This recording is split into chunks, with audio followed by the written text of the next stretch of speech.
welcome into episode 219 of the Ski Podcast. I'm Bridgette Prue here with Scott McLaughlin. Brian is on vacation this time. He's what, St. Martin? I believe he's in St. Martin. I think so, yeah. Getting tan, and taking that last vacation before the season starts, which is what we all have kind of been doing. So legitimately just stunning though that he takes vacation the week after a brand new Bruins jersey drops, which we'll definitely get to later. But he's upset about that, and I know, like this is his Stanley Cup final. It really is, because, and if you let's just start with the jerseys. So they unveiled the new Centennial. There's a few different jerseys for the Centennial season, but the one that stands out to me is the one that they've been publicizing more, which is the sparkly one, the one that has a spoked B. It's a spoked B, but the gold is a sparkly gold. Yeah, I mean the home and road like both have it. I think it stands out more in the home against the black, but yeah, the road white has it too. Yeah, so I guess my take on it is I like them. I don't love them. Not a huge fan of the sparkles. I'm not a huge fan of all the stripes in the sleeves. It feels like, now I usually like stripes. Like I'm pro stripes, but that feels like double the amount that it should be. And it's not, I don't really think it ties to like any past Bruins jersey, because like I was going through them and not like, unless you go way back to when like the whole jersey was striped in like the 20s or 30s or whatever, none of them have had that many stripes on the arm. Like it's always been like 5 or so, like one in the middle. They're not tigers. White layer, yeah. Bruins are not tigers. They're bears. True. Yeah, bears don't have stripes. Don't think bears have stripes. Pandas, yeah, no. Maybe the little the red pandas. Do they have stripes? I don't know. I don't think so. No. Definitely not Bruins. They're not black bears. They don't have stripes. But yeah, so I those are the two things, and I think those have been the two things that have probably drawn the most criticism, is the stripes on the arms and the glittery gold. And those would be the two things that I don't love. But that said, like I don't hate either of them either. And I do like the shoulder, like I like the plain shoulders. I like getting because that's a look that the Bruins have had a lot through their history, and obviously not as much in recent times where they've always had the yellow, either, you know, like the new ones where it's just on the shoulder, or the 90s version where the yellow went like all the ways down the arm. So I like that part of it, but the gold color, it's also kind of, you know, it's a little off. It's like the Bruins have always been, it's really more yellow, like it's yellow gold, and this is like true gold. So they seem just like a little off. And I know, you know, when we had talked to Brian about it, like he was excited because a lot of it sort of reminded you, like some of the leaks and even the Bruins sort of their little teaser trailer that they posted a couple days ahead of time, it reminded you of the like 80s jerseys. And I knew they weren't going to be the exact same. Like they weren't going to be straight throwbacks to any one era. I knew they were going to be something new that, you know, would incorporate kind of different stuff. So yeah, I also think I'm probably going to like them more once I see them on the ice in game action. I feel like they've already grown on me a little from when I first saw them. Yeah. Because like, don't get me wrong, I like Bruins jerseys. I like sparkles. I'm not sure I like them together, but they've grown on me over the past few days, just a little bit. Seeing Marchand unveiled as the captain with those jerseys on, it wasn't as noticeable as maybe when they unveiled it and they had closer up shots of it, that it looked more like actually legitimately sparkly, like a dress I would wear to the Centennial Gala or something like that. Just like Scott, your sparkly dresses that we know you have. But I mean, when I showed my mom that, she's like, "Oh, that's a nice like women's jersey." I said, "No, that's team jersey this year." Yeah, in person, I can't wait to see them actually worn. And the other thing I noticed about the jerseys was it the road alternate or Yeah, the so home the alternate? third, The they cream. haven't said if it's going to be home road. It might be a little of both, but yeah, that third jersey, I love that one. That's like immediately one of my favorite Bruins alternates. Yeah, it's definitely off color than what they've done. Like it's more of the old school like cream white compared to like a straight white, and the the brown in it and the yellow in it are not exactly like the Bruins colors you're used to seeing over the past say 10 years besides their throwback stuff. You pulling it up, Yeah, Scott? You looking at I it? was, yeah, I was gonna, you caught me a little off guard. Yeah, I was gonna pull it up, but yeah, no, I do really like that one, and I like the yellow on it. I like the old school logo. The 1924 in the middle there. Like I saw some people who like didn't really like that, but I'm like, for 100 years, Need to that's have it. fine. Like Yeah, absolutely, reference it. yeah, yeah. Throw the year on there. That's fine.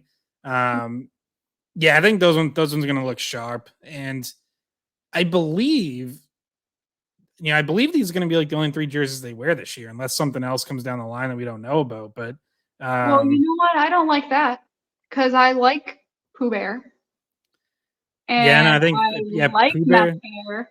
My initial idea was like, especially when they're doing these eras nights, is like I wanted them to wear jerseys from that era, like for all of them. But that would be like 9 new jerseys, or 9 jerseys like in the Then rotation. there would be unlimited fashion segments on the skate pod, True, yeah. and So that like, would be. I think that would have been cool, but Is it like yeah, Taylor with Swift the Eras tour, but this is the exactly. Bruins Eras tour? Yeah. Um, but yeah, no, I love that third, and I would say right now I'm sort of at like a 7.5 for the other two, but I can definitely see that growing on me though, especially as we see them out on the ice in game action.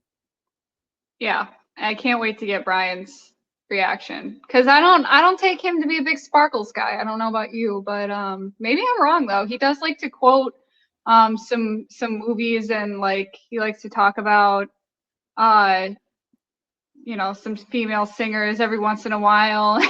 You never know what he's gonna say, so we'll see. We'll wait for him to get back from St. Martin. I don't think he has service there at all because it's like a French island slash a Dutch island, and I don't know if we can even get. I don't even know if he knows what they look like. So maybe there's gonna be a surprise for him when he comes back to the U.S. Yeah, and maybe he can give us a review speaking Yeah, French or you know what Dutch. it was? You know what it was that he quotes Mean Girls a lot. That's true. Yeah, Yeah. maybe he's gonna like it. I'm predicting he's going to be in like roughly the same camp as me, but we'll see. I feel like I'd be a little surprised either way if he either completely loves them and has like no issues, or if he hates them. I feel like he's gonna be somewhere in between, like I am, but we'll have to see. There's Bridget. What's it called? Teasing to a next episode. Is that vertical tease? Is that what that is? The tease. I don't know. I don't know. We're both in radio. We don't know. I only host 1 hour a week and for like 4 months, so I don't know these things. Um, yeah, I don't know. I think that's probably enough for Jersey talk. Though Yeah. we can get into start a training camp because the Bruins reported to Warrior Ice Arena on Wednesday, which the big news of that day, in addition to everyone reporting, was obviously Brad Marchand being named captain, as you already mentioned, and we will be getting into that as well. But then Thursday was first practice, and I was there for it. It was split into two groups. One went on the ice at 10 a.m., one at noon, just because there's too many people to have everyone on the ice at once. I think the Bruins have like 32 forwards, 18 defensemen, and 6 goalies in camp. So makes a lot more sense to split that up into two sessions, which they'll do, for probably roughly 2 weeks, maybe a week and a half before they start to make some cuts and send guys back. But yeah, there were, I think maybe like the most notable thing that jumps out right away is the line combinations that Montgomery chooses to go with, which if people remember, what he did last year is the same thing he did day one this year, which is he puts promising young players, he puts them with established NHLers because he wants to see how they're going to play there. Because if those, sure, he could put together all the lines he expects to use on opening night and then throw all the prospects together. But if any of those prospects are going to make the team, they're not playing with other prospects. So Montgomery likes to throw them right in, see how they play with NHLers. And so you ended up with Fabian Lysell on a line with Brad Marchand and Charlie Coyle. Georgi Merkulov was centering Jake DeBrusk and Danton Heinen. That was in the Group A, the first session. Second group, Matthew Poitras centering David Pastrnak and Jesper Boquist. Mark McLaughlin was with Pavel Zacha and James Van Riemsdyk. So you see, like all these lines have, in some cases, like two guys that you expect to actually be on a line together come opening night, other than, probably Boquist and Pastrnak. I wouldn't expect that to be a line, but would instead expect Pastrnak to be with Van Riemsdyk and Zacha. But yeah, it's always just interesting to see that and see, who he chooses to put up with those guys. And in this case, it's three prospects who are probably the most skilled offensive players in Lysell, Merkulov, and Poitras. Although, actually, I should correct myself because Steve Conroy asked Poitras today how you pronounce his name, and he said Poitras, not Poitras. So, like, okay, French-ish, but not the full French. So I'm gonna have to get used to it because I was saying Poitras for a long time. I'm gonna have to ask him myself as a French Canadian descendant with a very French name. I was standing right there, so are you sure it's Poitras? Yeah, I was standing right there, and otherwise. But yeah, and then McLaughlin, who seemed close to making the team last year, obviously has played some NHL games, so I guess another chance to kind of see how he plays in that sort of role. Yeah, when I was looking at the lines, and you noted in one of your tweets when you were putting the lines out for everybody to see today that this is just what Montgomery does, don't read into it. And even the players mentioned, including Poitras, that he wasn't reading much into it either. But when you put players like him and Lysell next to the core Bruins players that have the talent that Pastrnak has and Marchand has, you get a chance to see maybe more of a ceiling of what somebody like Lysell has. So you're putting him with guys that are great passers, great playmakers. So if you can't finish with Brad Marchand setting you up, then you're going to have an even harder time finishing when Lauko sets you up or Greer sets you up. So like if people are making mistakes, and obviously there's nerves involved as well. First day of training camp on the ice, and nerves were they're there in the beginning. Hopefully guys can kind of get them under control as the day goes on. You're playing next to David Pastrnak, you might be a little bit nervous. But so for Poitras, I'm gonna say Poitras a bunch of times, but being able to be there alongside David Pastrnak should give him first of all, just probably exciting for him, but give him a chance to really show off what he can do. And they were describing him as a playmaking center. And we heard Montgomery describe him a little bit. I think the very first question to Montgomery was about Poitras playing next to Pastrnak. So they really like the skill set that he has. And when you look at where they were placing their young centers that are their center prospects, he seemed to be in the best position of any of them in that lineup. Yeah, and you mentioned Montgomery when he was asked about him, didn't just say, like I gave the explanation that of, like you want to see how he plays with NHLers, all that. And Montgomery did say that, but also said he wants to see if they had chemistry. Like he Yeah. said chemistry.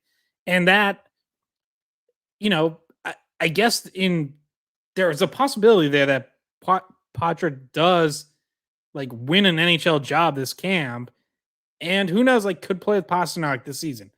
I don't expect that to happen. I think that's a little far fetched, but somewhere down the line, I don't know, a year, 2 years from now, absolutely could be a possibility. We know David Pastrnak's here for 8 more years. They have high expectations for Patra, so like there could even be that of, hey, Pasternak's gonna be with Zaka this year. We know they have chemistry. They've played together, but somewhere down the road, like I just want to get an early look at this.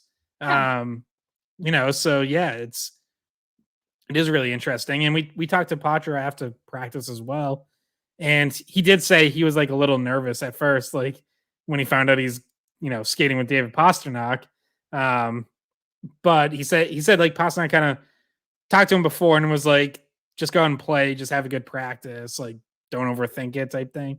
So Yeah. you know, If you think about Pastrnak, like he is a superstar, and for a young kid like that probably looks up to him, or thinks about him as one of the best current players out there. Pastrnak is also someone that you might not feel that nervous around just because of his general personality. It's just kind of just like happy and not very intimidating. Yeah, but it's like, that can even translate on the ice, like you mentioned, in the context of Lysell, finishing off chances or whatever.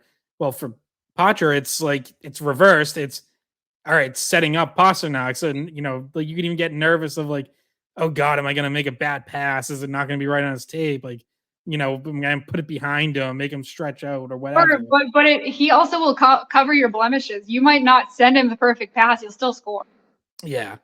So, so it's not like they did a ton of line drills today, but they definitely did some. They did some 5-on-5 work, and I think Pochard looked good for the most part. Like you could definitely see playmaking at times. He, you worry about a kid like that, like how's he going to hold up physically. There were a couple times I thought he did a pretty good job protecting the puck, and then there were a couple times I noticed it. It seemed like things happened a little too fast for him. Like he sort of pulled up, held on, and in juniors would have all that time and space where that would work. And in this case, it was like someone closed on him and he turned it over. But Yeah, you expect like it's going to happen. It's a good thing to point out. He hasn't played in the AHL. He only has played juniors. And actually, if he doesn't make the Boston Bruins, he's going to go back to juniors. He's not even eligible to play in the AHL this upcoming season. So, which he mentioned, he said, I'm trying to win a job for Boston because it's that or juniors, and I'd rather be playing in Boston. So he really has a little bit of extra motivation in his mind, or at least he's put that chip on his own shoulder to say, all right, well, if I want to be playing at a professional level, then I need to make Boston outright to start the season. Yeah, and then the other interesting quote from Montgomery about the kids is I asked him about Fabian Lysell and just how does he look compared to the last time you saw him, and Montgomery prefaced it by saying it's hard day one to really like fully drill down on watching players and evaluating them because like Montgomery said, it's like I'm just trying to make sure we have a smooth first practice and like everyone's doing what they need to do in drills. But then he said he did notice a couple defensive mistakes, which is on the one hand, it's like, oh, that's not good. Like if your coach, mentions that first. Then he also mentioned he likes seeing his aggressiveness offensively because Lysell did take some pucks right to the net and used his speed to drive on defenders, which is exactly what you want to see and what he has to do. Wasn't it you that asked the question? I think it was you that the question to Montgomery was, what have you noticed a difference between the last time you saw Lysell to now? Yeah, and that's what prefaced that answer was, yeah, like he noticed some defensive mistakes, but also good offensive instincts and aggressiveness. And like Montgomery said, they can fix the defensive mistakes, Mhm. which he's going to have to. No matter who you are, like in on the Bruins in Montgomery's system, you have to at least be passable defensively. Not everyone has to be a Selke Trophy candidate, right? David Pastrnak is not. But for the most part, David Pastrnak takes care of business in his own end, and at least helps the team there. Like isn't Mhm. a liability, even despite what some people might think. But generally, like we saw Jake DeBrusk had to improve his defensive play and has. Mhm. Um, like you've got to at least be able to hold your own and be where your teammates expect you to be and make the right play with the puck. So yeah, probably still some learning for Lysell to do there, and I'm sure something they're going to want to see cleaned up quickly as you get into preseason games, and if he's going to make an actual push to potentially make this team, like you can't be making a ton of mistakes in your own zone, obviously. Yeah, and this is just day one, and we're gonna have a better look at it ourselves come preseason, come seeing it in a full 60-minute game.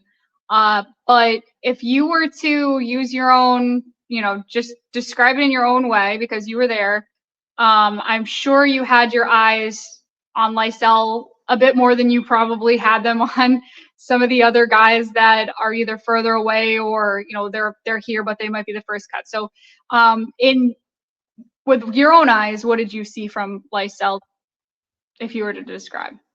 Well, definitely the second. So I can't sit here and say like I noticed obvious defensive mistakes. Those are again probably details that the coaching staff is more likely to notice. But I definitely noticed the second part that Montgomery said, which was he was aggressive driving to the net and he was using his speed to push defenders back.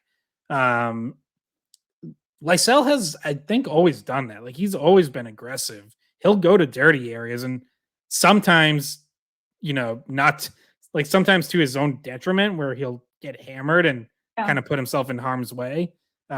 Which is, something he'll as he plays more pro hockey, he'll know when to go and when not to, and when it's not maybe not worth driving into, 215-pound defensemen. Um, but yeah, but it was good to see. Like at least he's not playing on the outside. You see that with so many young skill players where like they're afraid to try stuff. So And you know, especially after a concussion, recent concussion. yeah, true. Yeah. And by the way, like another just overall takeaway from this both practices, it was physical. Like nothing dirty, but like there was hitting. There was guys getting knocked down, and Yeah. I asked Montgomery about that as well afterwards, and he said like, yeah, we want that because one of the things he highlighted that they want more of this season. He said it yesterday. He said it today. Is they want to be more physical. That doesn't have to be necessarily like a ton of big hits, but he wants them to be a more physical team at both ends of the ice. He wants them winning more net front battles. So, you like the first session, Jackson Edward finished a good hit on Marchand behind the net where Marchand kind of had the puck on the boards and tried to like cut back and open himself up a little. And Jackson Edward, to his credit, didn't fall for the fake and finished the hit, which is like, Queen? you want to talk about a kid making an impression. I mean, you're hitting the new captain like 15 minutes into practice one. Um, you But it and you was could a tell clean like hit, right? It was not like a no, just it was totally okay. clean. It was a good hit. Um, and then Marchand got up, kind of like gave him a shove. Then McAvoy had the puck, and Marchand like kind of cross-checked McAvoy to be completely honest, but knocked McAvoy over, and McAvoy was slow to get up, but he was fine.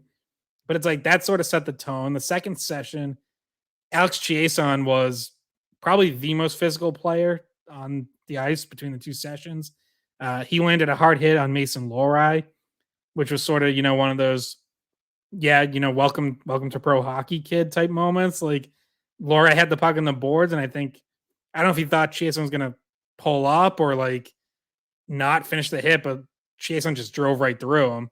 Um, Chiasson also got in a scrap with Mark McLaughlin, who knocked Chiasson over, and then Chiasson came right back at him, and that was the one time I thought like, ooh, I wonder if this is gonna actually turn into something.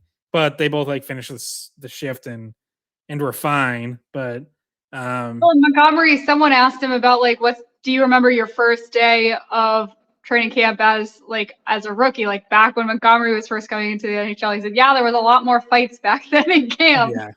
And so we didn't see any today, but Yeah, but it's clear that like there's a tone being set though. Like they, you know, because like I honestly like when I asked the question, I almost sort of tiptoed around of like, do you like seeing that as long as it doesn't cross the line or whatever? And he was like, yeah, we want to see it. Like we want that. We want to be a more physical team. We want these guys out there competing. Like they're some of them are fighting for jobs, so like they should act like it. I'll tell you right now, I don't want to watch Milan Lucic hit David Pastrnak in training camp. I don't want to see that. I will say there was one.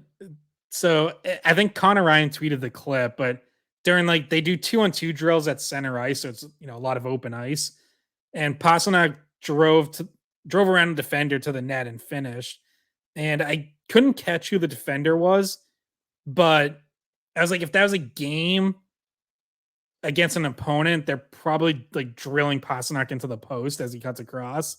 But in this case, he just let Pastrnak go. So there was a little bit of pulling up at times, guys not finishing, but no, for the most part though, guys are throwing their bodies around. Yeah, and when you think about the way you need to construct an NHL team, when you don't necessarily have the amount of skill you had on your team last year, one way to try to counter it, or at least a classic way in the past that teams have tried to counter it, is to be more physical.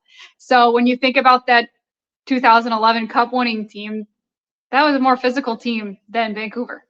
And eventually that ended up being a deciding factor in why the Bruins won the Cup that year. The Sedins had so much skill. That team had a lot of skill, but they were a little bit more shy to hit back. Vancouver was. So you bring back Lucci and you bring back someone who was on that Cup winning team, and somebody who is one of the most physical players in the NHL, and that's why fans like him.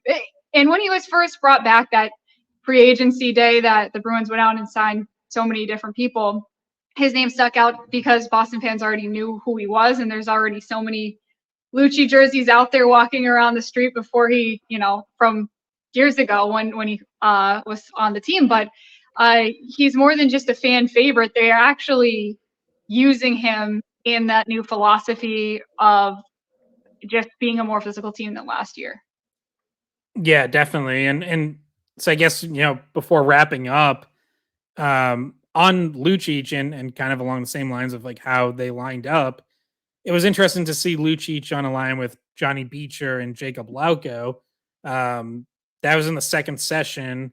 And another line during that session was, I mentioned Chiasson. He was with Patrick Brown and AJ Greer. And it's like all six of those players are guys probably battling for fourth line jobs. There might be a third line spot for someone out of that group. But realistically, it's like either one of those lines could be their fourth line. Some combination out of those six guys could be the fourth line. Mm-hmm. But, put two faster players with Lucic, Beecher, and Lauko. Like those two can fly. So that's, it both, I think probably maybe pushes Lucic a little bit. Like, all right, here's two kids who are going to be flying around. And then the other line, like that's just three, I think, bigger physical players, Greer, Brown, and Chiasson. And, Brown was signed with the idea that he's going to be the fourth line center. Johnny Beecher, if he's going to make the team, that's a spot to target. And we talked to Beecher after practice, and he was asked that. He was like, are you targeting fourth line center?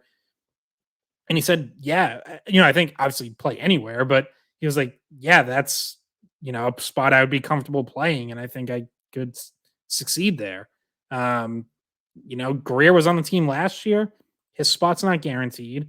Same with Lauko. Like he had especially a really good second half, but he's got to fight for a spot again. So it's like all these guys, you put them together. I'm sure Montgomery wants to see, do different combinations have chemistry, but it's also all right. Who kind of stands out from these two groups? Yeah, and so you might not know the answer to this, and this is something I'm going to be paying attention to during the preseason. But in terms of speed, Beecher, we know he's a good skater. Lauko, we've seen at the NHL level his speed. What about Patra? Is he, if you were to compare his speed to those two guys? He's not a burner. Certainly not like those guys. He's not slow, but he's yeah, I would just say like he's not a super fast skater. He creates space more with his smarts and just kind of thinking the game at a high level, especially when he was in juniors last year. Like he's certainly smarter than, a lot of the 17, 18-year-olds he's facing. We'll see how much that translates at the pro level as he continues through camp and preseason here. But I made the comparison before, and it's a lofty comparison, but it's just like stylistically, like I see Krejci. The way he sees the game, his patience, the way he'll slow things down, and then not being like the world's most talented skater where he's blowing by guys. Like I see similarities there. That doesn't mean I think he's going to be the next David Krejci. Just like he has that ceiling, he could be, but like just stylistically, I see similarities there. And once again, you've talked to him in person. I haven't had a chance to. I wasn't able to go to rookie camp, and I wasn't there yet today. But now that Red Sox season's winding down, I'll be able to more transition into the Bruins side of things. So I haven't gotten a chance to see him, like stand next to him, ask him questions. His size something that might be a drawback or might be holding him back from quite being at the NHL level? Yeah, I mean he is smaller. I think he's listed at what 5'10", 5'11", maybe. But didn't And you say kind of a skinny little guy? yeah, he could definitely afford to still bulk up more for sure. But again, I think he's at least at the levels he's been at so far, he's smart enough to not really put himself in harm's way and like take heavy hits. Mhm. Again, that'll be something that's gonna be fascinating to watch, especially as he gets out against opposing teams in the preseason. Because I remember like Fabian Lysell's first preseason game. I remember him taking like a pretty heavy hit and he was fine. He popped right back up, but it was sort of, that kind of moment of like, yep, that just happens faster here. Like you didn't have the space you thought you did. And Yeah. that'll probably happen with Patra at some point. But yeah, like I don't think he doesn't need to be jacked because his style just isn't overly physical, but he could probably stand to put on a little more muscle. Yeah, and we're well before these decisions are being made on who makes the roster and who doesn't. On at least, we still have a full preseason to go until that.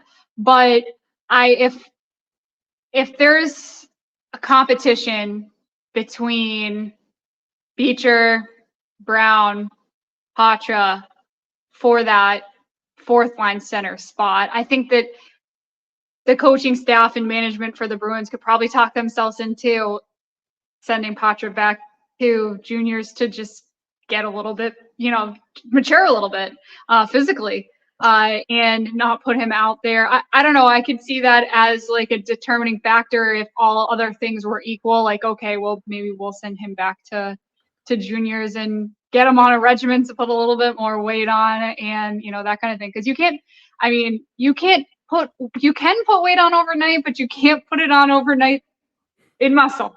So it takes a while to bulk the right way with muscle and not, and not put yourself too far the other way.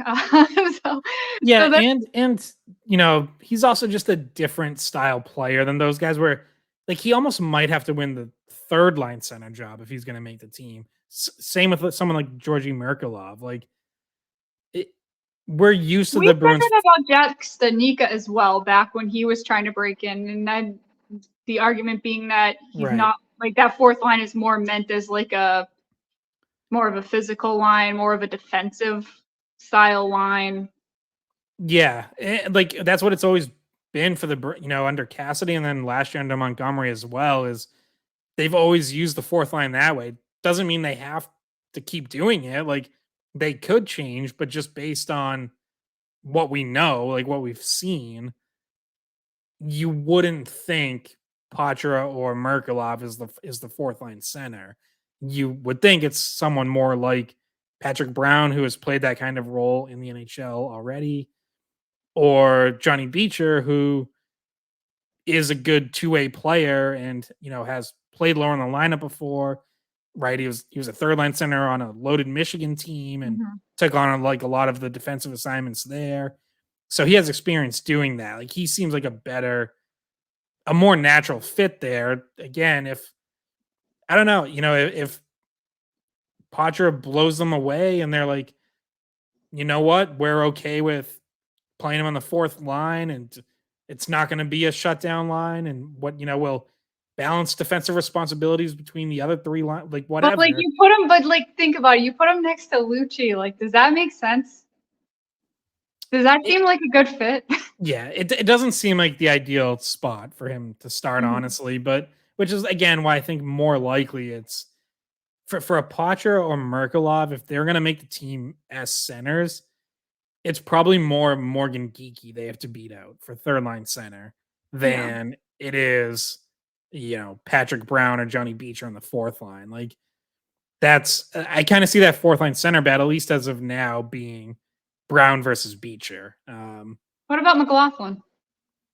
Yeah, he's in there too. Like he played wing today, and obviously at the NHL level, he's played almost exclusively wing when he's been in there. I think he might have to make the team as a wing, but he'll get a look at center during camp and preseason. I assume.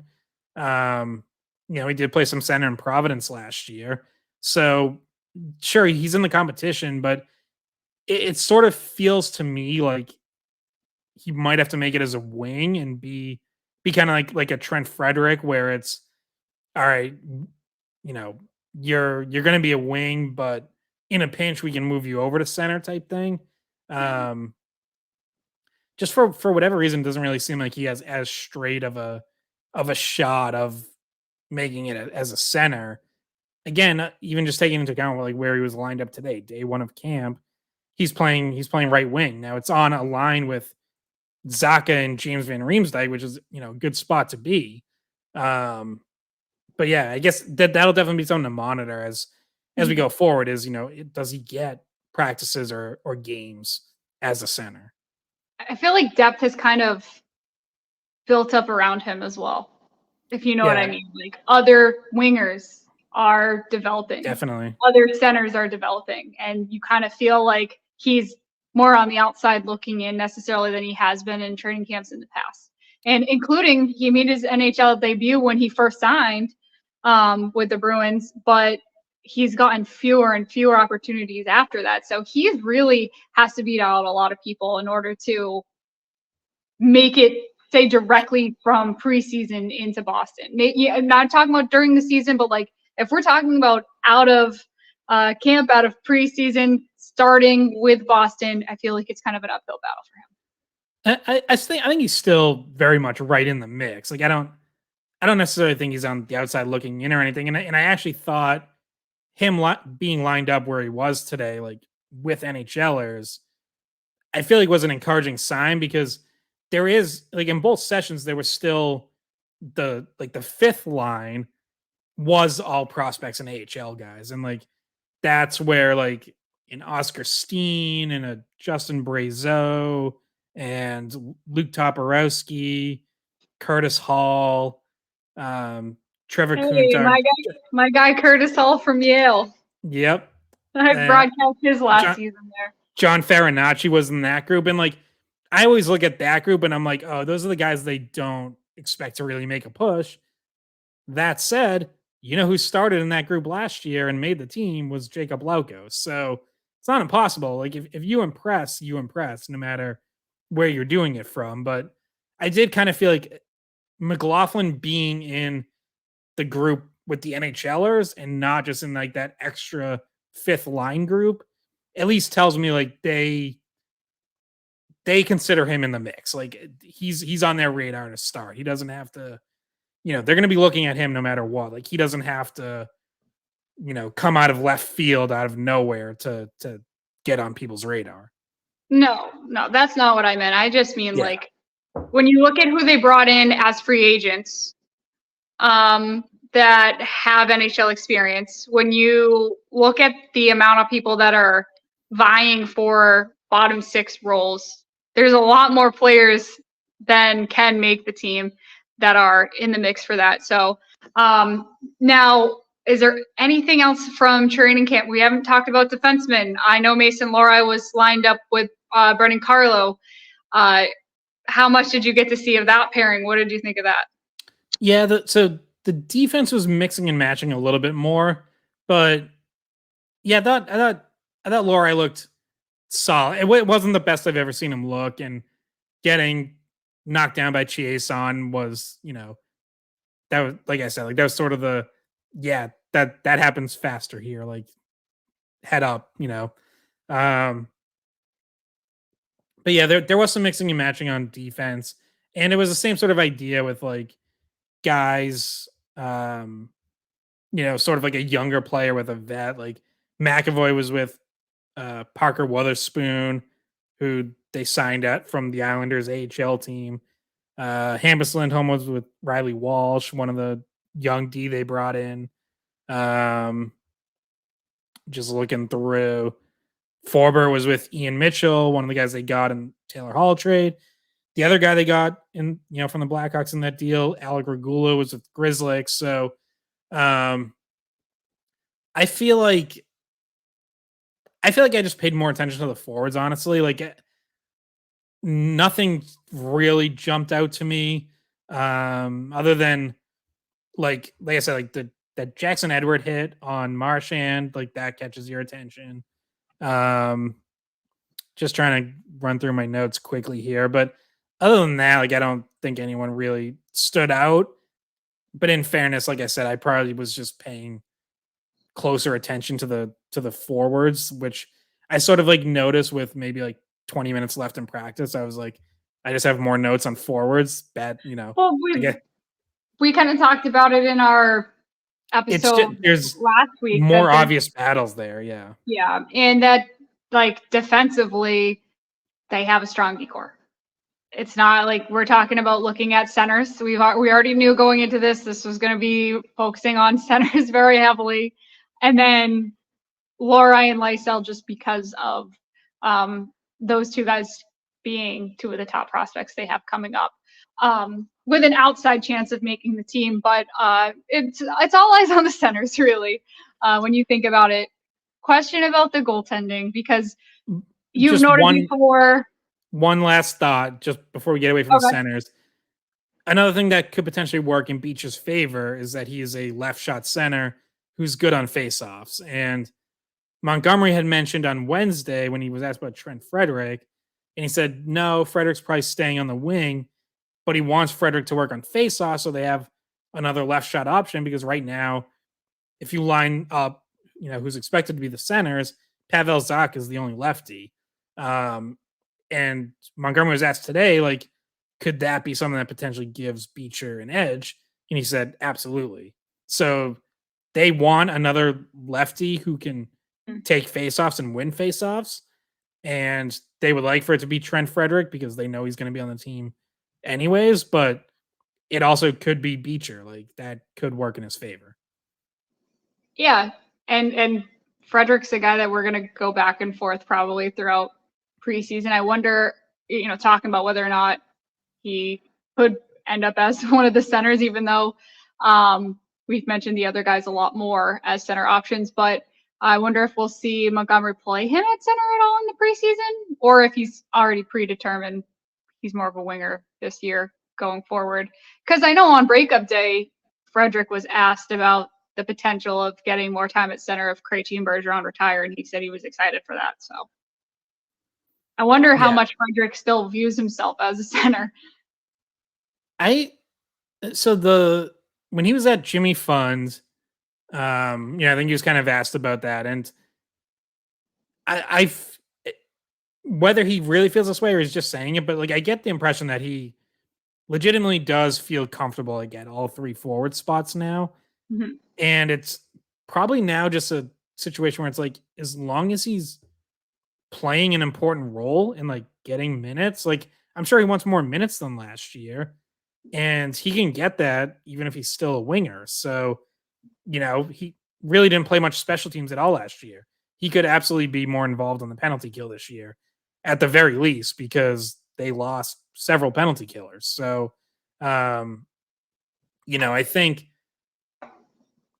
I don't know. It seems to me like he's pretty comfortable on the wing, and he has said, I don't know if it was Jimmy Fund or if it was another day that we talked to him, but he did say he liked playing right wing last year. Like it was pretty new to him, but he in part, and Montgomery's mentioned this, is like when he's on the right side, he can open up and like be in better position to shoot. And he scored a career high 17 goals last year. So Mhm. you see the benefits of that. And I think Frederick understands that. Like if they're like, hey, we're keeping you in the wing, but part of the reason we're doing that is because we want you to be one of our goal scorers. Like, we want you to improve on 17 goals last year. We need guys to pick it up and score more. And this is a way we see you being able to help us do that. It is going to be interesting for him though, because he had that career high year, but he was next to Charlie Coyle, who he had established a lot of chemistry with, and that's just not where he's going to shake out this year because Coyle is having to move up, and it's going to take him away from Frederick. So I don't know how many guys are going to be having career years this year the way that they did last season. It's going to be different, and for Frederick, he's going to have to be someone who finds new chemistry with whoever is on that line with him. Yeah, definitely. I do think Morgan Geeky has like some Coil attributes. Like he is like a bigger body. He's a good forechecker. Like he will protect pucks. So not saying he's an exact Coil replica. Like he's not. But there's some similarities there. Like I don't think Trent Frederick's gonna hit the ice with Morgan Geeky and be like, "Whoa, this is a totally different kind of player. Like, what's going on?" Like, no, I think he'll see some things and be like, "Oh yeah, that worked with me and Charlie last year, and like we can still do that." So, um, that could at least help. Yeah, that if they're a similar style, then but it is it is different in that Charlie Coyle is someone that Frederick talked about helping him out in his career on and off the ice. So there was an off the ice relationship there, comfortability level there that's not just hockey related. So we'll keep an eye on that too. Evolving situation with him. All the lines are looking different. Um, few questions for you as well. Quickly about the goalies. It's hard to kind of judge goalies in training camp. Any takeaways goaltender wise? Um, Michael DiPietro had, I think, the best stretch of any goalie that I saw, where during so that like 2-on-2 center ice drill I mentioned with like open ice, he denied a breakaway, got knocked over, lost his stick, made a glove save without his stick, and then like 10 seconds later denied another breakaway. So like that jumped out. But yeah, other than that, like as they're just going through drills, it's like they're just facing a million shots, and it's I can't say anything really jumped out one way or the other. Well, But I know that stretch, Swayman was the goalie that was available to the media after. I yeah, heard some of his comments. yeah, he was good, and I asked him about like because obviously we all know that it's Allmark and Swayman at the NHL level. There's not a goalie competition there. Like there's barely even it's really not even a competition for a starting job because we all expect that they're just going to split time again, or more or less split time. But I did ask him about like Bussy, DiPietro, Kyle Kaiser, like those are all goals kind of getting to a point in their careers where it's like, all right, it's time to push. Like they all probably feel like they're getting close to being NHL ready. And and Swayman was like, yeah, like it's great to have, to be pushed, to have guys. And he's like, there's a lot of goalies who want my job. And he's like, that like it's motivation to fight that off and be like, no, like I'm not gonna let anyone take this job from me. So I think he said, I see every goalie in the NHL as like my competition for this yeah, job. yeah, yeah. So that, which is like exactly what you want to hear, right? Like you never want anyone, even though we know certain guys should feel very comfortable in their spots and aren't really being challenged, like you still want something to motivate guys. You still want everyone to have, something that's getting them up for the season, right? Like you don't want anyone coasting through training camp, because it's going to be hard to flip the switch come opening night if you haven't been going hard. So, um, yeah, just organization. I think like goaltending in general is fascinating to watch, because all three of those guys I mentioned should be in the AHL. DiPietro was the odd man out who spent a lot of last season in the ECHL, but he's, I mean, honestly, like he's too good for that level. And I'm a little surprised they brought all three back. All three needed new contracts this summer, and they all got it. And it's like it's hard to rotate three goalies at Providence. So I'm interested to see how that ends up playing out. Like if they are all in Providence, or if someone, I guess probably DiPietro gets stuck in the ECHL again, or if there's potentially still a trade to come. Not necessarily an Ullmark or Swayman trade, but one of those minor leaguers. Yeah, and it'd be so somebody that will probably try to get on during preseason, that we know has a good gauge on the prospects that we've had on before, Mark Dibber, to kind of help us go through some of those battles and maybe a little bit more history behind what some of the guys did in the AHL and whatnot. And then it would be interesting if we could get Razor on for say there's a good goalie performance by someone that's not Ullmark or Swayman in the preseason, and just get his thoughts on that, because he is, another member of the Odyssey team. So we tend to get him on when we can. But I do have and Razor's worked with Brandon Bussey in the past, so yeah. So I mean, it'd be good to talk to him about the depth at that position, and just good to talk to him in general. But so 2 questions for you. I'll start with this one. We still have time left to go in camp and in preseason. Is there anyone in particular that you want to talk to? Any of the players that you have like a burning question for, that you haven't had a chance to ask yet? I want to talk. So I definitely want to talk to Zacha at some point soon, just because, like, obviously, it is a new, bigger role for him, and just sort of gauge where he's at. Like, not that I expect anything like explosive to come out of that, but I just think like he's obviously such a fascinating player going into this season, because yeah, it's him and Coyle stepping into those two roles, but the Coyle part of it, it's like he's been here so long, like we've talked to him so much, it's you know what you're getting there. Both just in terms of his approach, in terms of what he's going to say. He has already gone through a camp where he was the number 2 center. Like he did that 2 years ago, and obviously he ended up not lasting there the whole season. But Zacha, like, I know he played center down the stretch last year when Krejci was out, and then during the playoffs when Krejci and Bergeron were out. But things are happening so fast at that point that like there's no time to reflect. There's no time to think. Like you're just going in and doing it and playing. Now it's like, okay, now that he's had a whole summer to prepare to be the number 1 or at worst number 2 center, and I just think it's going to be really interesting to hear like just sort of what this has all been like for him. And that's funny because that was my second question, which was that you put in for Pavel Zacha to join the podcast, do a little interview with you. at some point this week, you think we'll have that available? You haven't talked to him yet, but yeah, hopefully nothing finalized yet, but yeah, hoping to potentially have him as a podcast guest. Yeah, it is kind of something we've glossed over because it's like almost like we penciled him in with such a small sample size, and you almost forget about the small sample size because of all the other dramatics that were happening in the playoffs, and him having to come in short notice, and he did a good job, but who is to say that that's how he's going to be for months on end?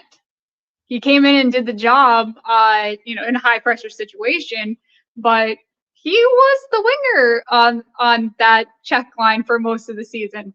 So we haven't really fully seen that. I think everybody's confident in him. I haven't heard anyone say otherwise. I feel pretty confident that he can do it, but he's mostly been a winger over the past few seasons from New Jersey to Boston. So that is an interesting storyline. So I'm going to get you some questions I want you to ask him as well.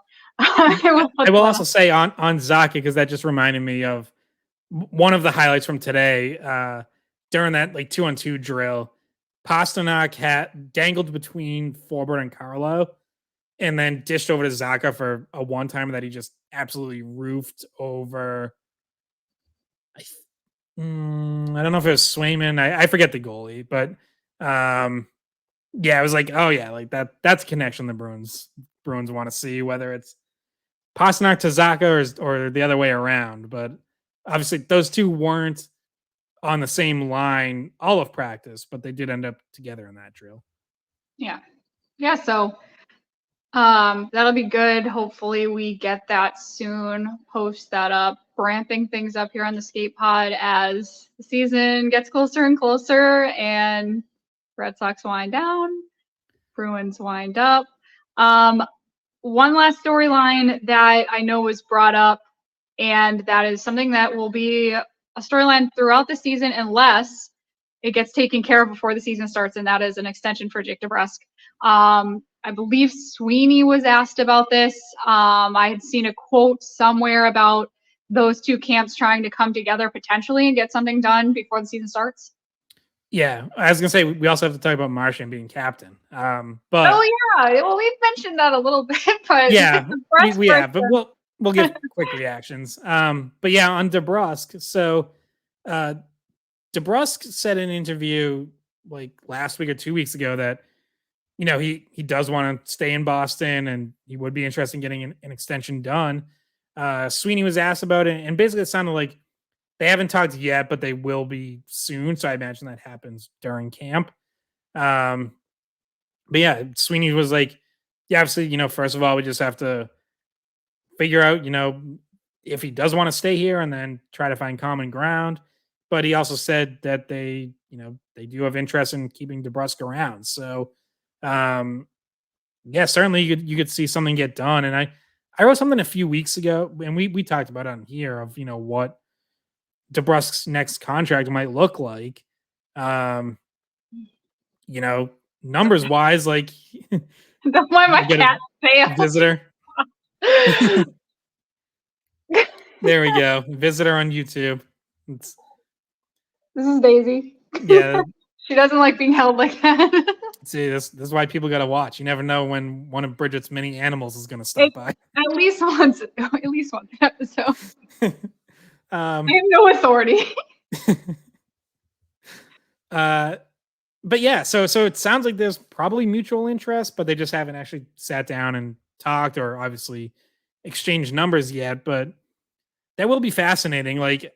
I could potentially see it coming together quickly. If you go back to the last extension DeBrusk signed, that seemed to come together pretty quickly because he had a trade request in all season, and then things had turned around really just in that month and a half leading up to the trade deadline, and all of a sudden trade deadline day, he signs a 2-year extension.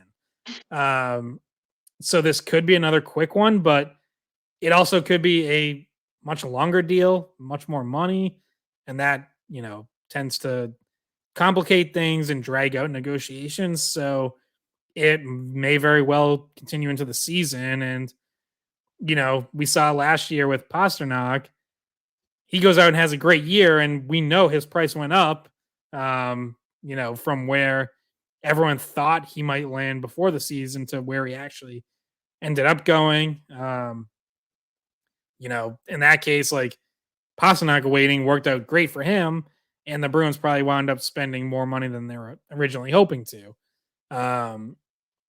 Something similar could happen with DeBrusk, or he could have a quiet start and his value goes down, which isn't good because that's a bad sign for your team. Like you need Jake DeBrusk to be a big contributor. But if he does have gets off to another good start and has another season like last year, or one that's even better, then the longer he goes without a contract, naturally the more the price will go up. Yeah, and sometimes people play better in a contract year. So maybe there's a little bit extra motivation for him if it doesn't get done before the season starts. However, circumstances were different for him last year than they are this year, and you don't want your value to go down now that you're not playing on, the same top line with Marchand and Bergeron. So there is a risk in him waiting to sign, I think, as well. So quickly, Brad Marchand is the Bruins' next captain.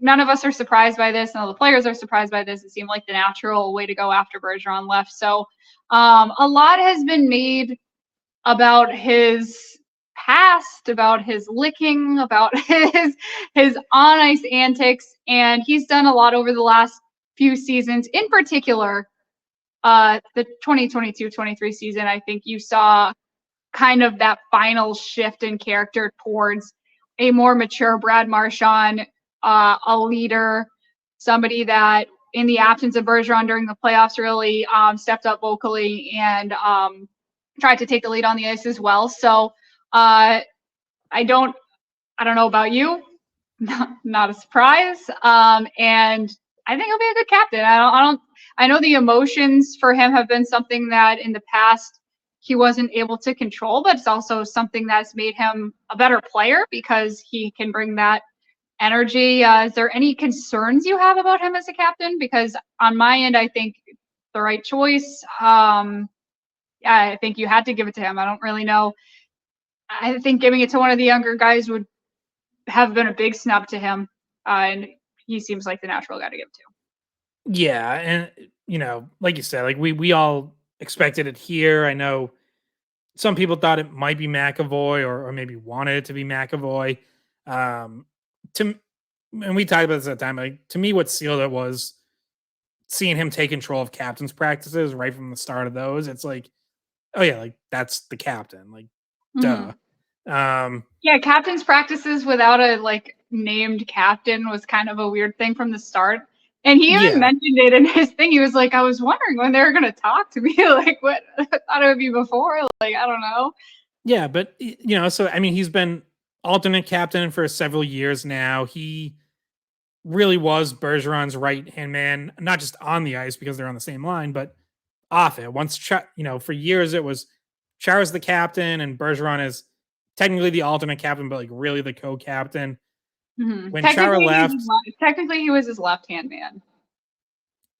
All right, yeah. Way to get technical on me here, Bridgette. Yeah, but then when Chara left and Bergeron gets to see, it was okay. So that very first season, it was Marchand and Krejci, and that's a little different, right? Because like Krejci had also been there a long time, so like they were all kind of in it together.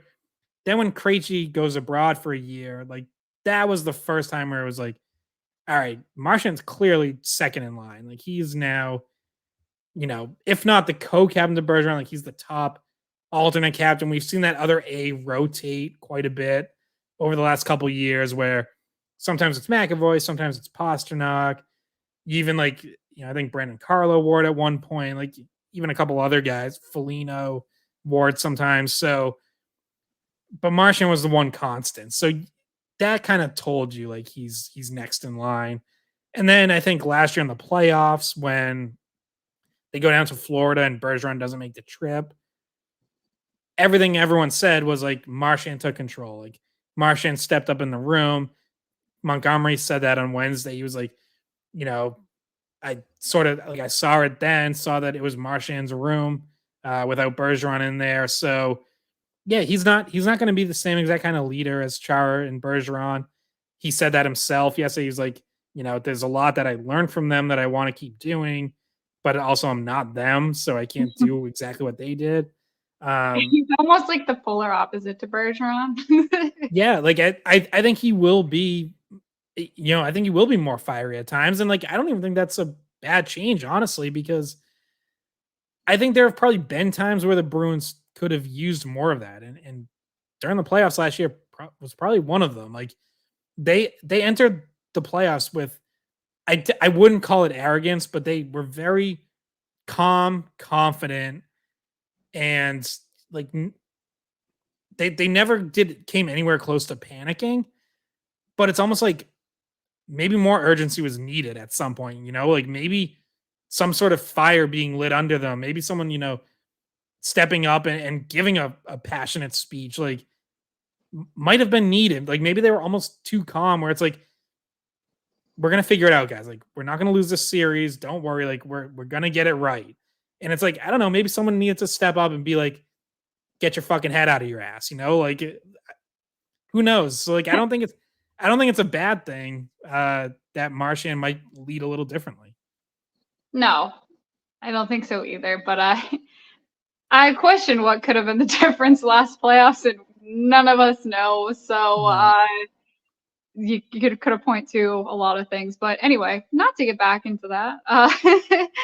So Marchand had a press conference. Cam Neely spoke about it. Don Sweeney spoke about it as well. And Pasternak and McAvoy given the A's at the same time. So makes a lot of sense to me. Makes a lot of sense to you. I think we could speak for Brian as well. That all of that kind of lines up. No surprise there. Yeah, and I guess last thing from me is like on the idea of his suspension history and all of that. I mean, look, like until he gets to the end of his career without another incident, it's always going to be there. Mm-hmm. Let's not forget, like it was only 2 seasons ago that he got suspended twice for a total of 9 games. Now, I don't know that like either of those things were the most egregious things he's ever done, right? One was a slew foot of Oliver Ekman Larson that kind of to me just seemed more of like a clumsy play than any. Like I don't think he was intentionally trying to slew foot him. It was just he just kind of went into a hit awkwardly and like his leg was in a bad spot.